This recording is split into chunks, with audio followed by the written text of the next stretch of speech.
Good evening. Thank you for joining us on the Evening Review show this evening. Let's have a look at today's headlines.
Welcome back. Thank you for joining us once again.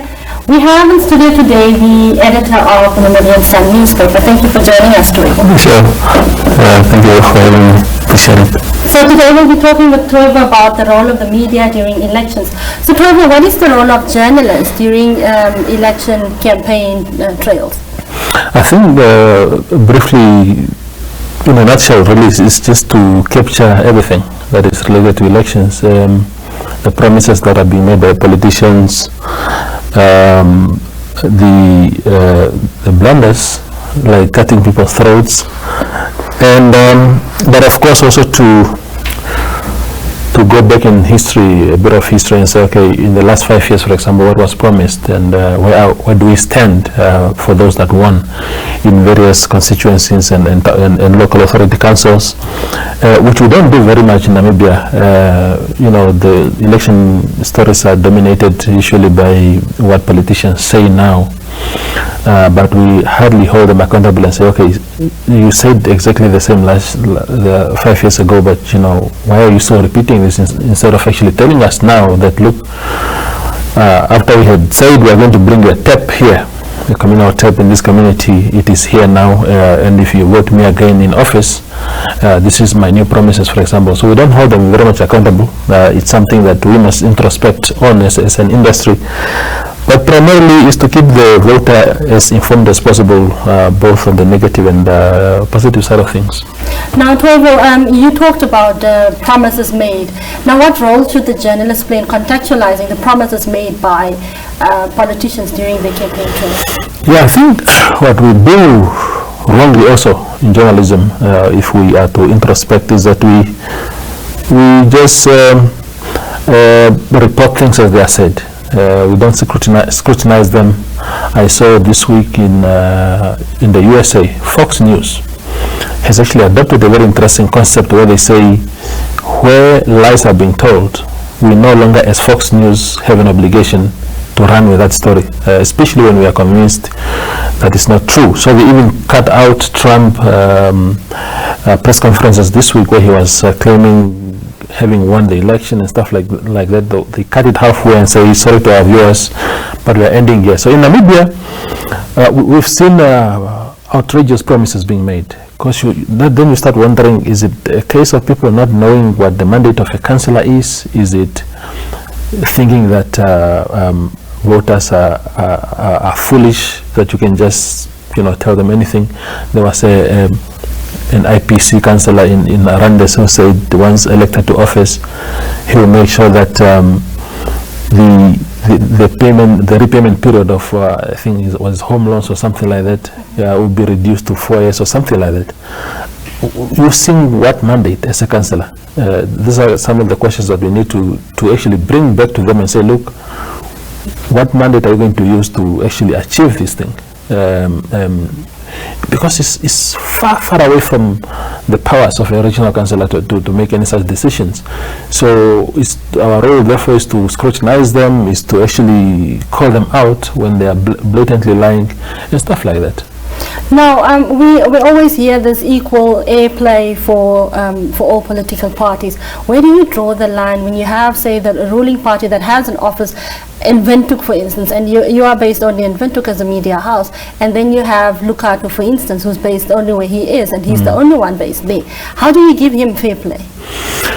Yeah, I think fair play, again, Jemima, must be contextualized, because fair play, first and foremost, must mean that every political actor must have something to say. They must come to us as the media and say, look, this is my campaign promise to the people. Or last week I held this campaign rally in Ochambinde, and this is what I said to the people. But I realized your reporters were not there. These are some of the pointers of what I said there. But now, if you are quiet, but you don't say anything on what do I base my coverage, and then at the end of the day you say, oh, but I was never covered in Namibian Sun or the Republican or Namibia or the Namibian and stuff like that. And it happens a lot. There ought to be something to be said, first and foremost. But secondly, for me, I think as an industry we must move in the Fox News direction, where we say it is no longer just guaranteed. You have to have something sensible to say, because things like promising people a 4-year lifespan of paying back a home loan as opposed to 20 years, which in principle is a good idea, really. But it is not. It's like me, as editor of Namibian Sun, declaring a lockdown, a national lockdown in the country, using what mandate when that is reserved for the president.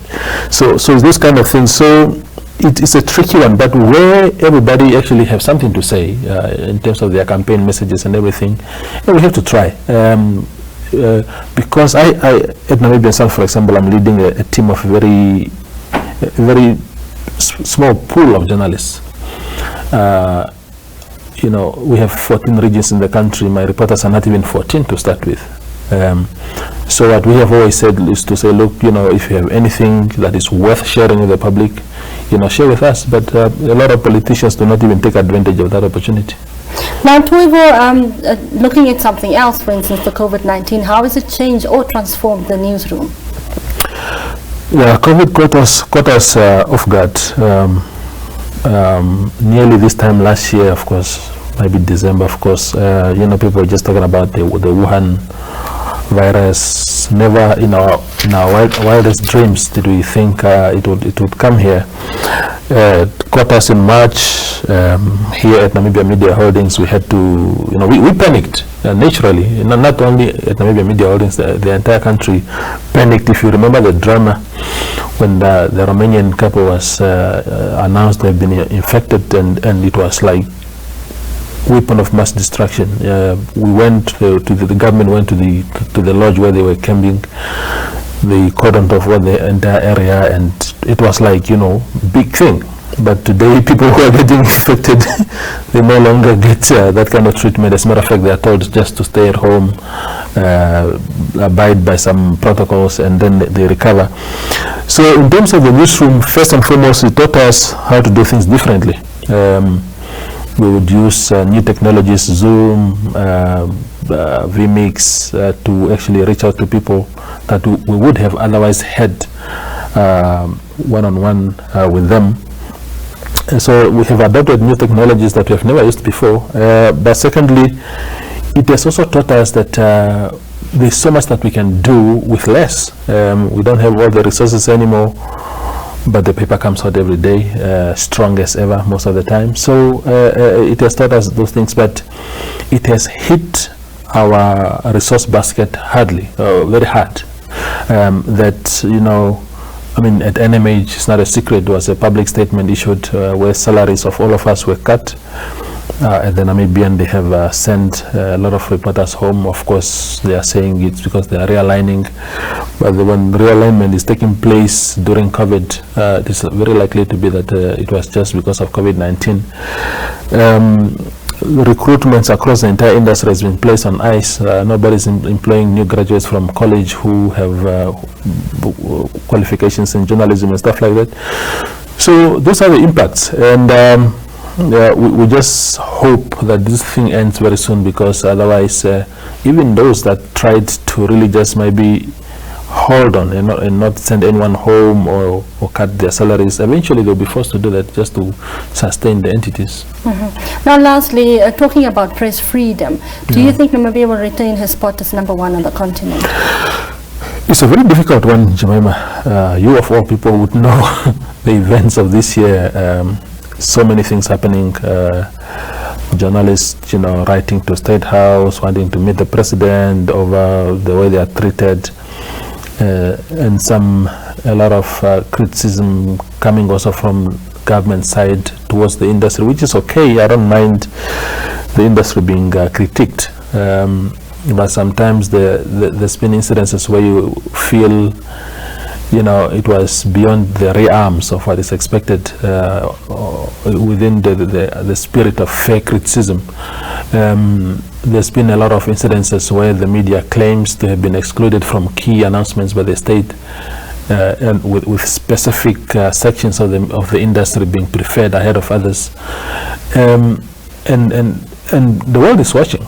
And remember, when you are number one for a long time, like Namibia has been, there will be those that envy your position, your neighbors, your fellow African countries, and saying, who the hell do they think they are, Namibia? So we'll be documenting all these incidences and tell Reporters Without Borders, which does the annual assessment, and say, look, how do you tell me as Botswana or as South Africa that I'm behind Namibia when there's been all these reported incidences?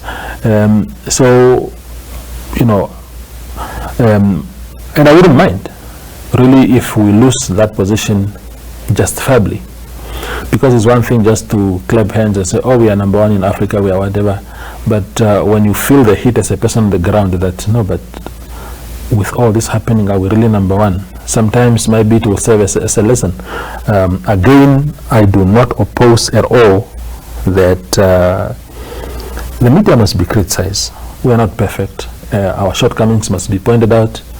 But there are just some blatant cases where you say, but this cannot be correct. People have been hiding behind COVID-19 to exclude some media houses from key events. You don't even know how the decision to include those that are invited was arrived at.